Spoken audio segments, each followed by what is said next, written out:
You're about to hear one of the most disturbing true stories ever told. A story not from fiction, but from the shadows of real life. This is the case of Colleen Stan, the woman the media would later call the girl in the box. It was May 19, 1977. 20-year-old Colleen Stan was hitchhiking from Eugene, Oregon, heading to a friend's birthday in California. She thought she was making a harmless decision, something she'd done before. She was picked up by a friendly-looking couple, Cameron and Janice Hooker.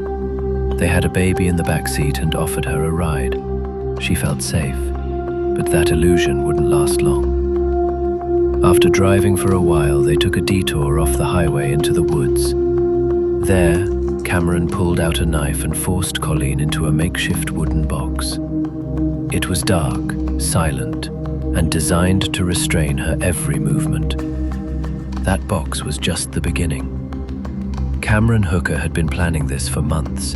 He was obsessed with domination, and Colleen would become the subject of his twisted fantasy. He called it the head box, a wooden device that isolated sound and vision. Colleen was blindfolded, gagged, and utterly helpless. It was psychological warfare, and it had only just begun. Back at their home in Red Bluff, California, Cameron built a coffin-sized box under his bed. Colleen would spend up to 23 hours a day inside. She would only be removed to be tortured, manipulated, or worse. To control her, Cameron created a fictional organization called the Company. He claimed they monitored her every move and would kill her family if she disobeyed. It was a lie, but a powerful one. Colleen believed she was part of a global slavery ring. She signed fake contracts. She submitted, entirely, emotionally broken. She didn't even try to escape. That's how deep the manipulation went. Years passed. Cameron allowed her small freedoms, doing chores, even visiting her family. But the fear of the Company kept her silent, always silent. Janice, Cameron's wife, was complicit at first, but guilt eventually tore through her conscience.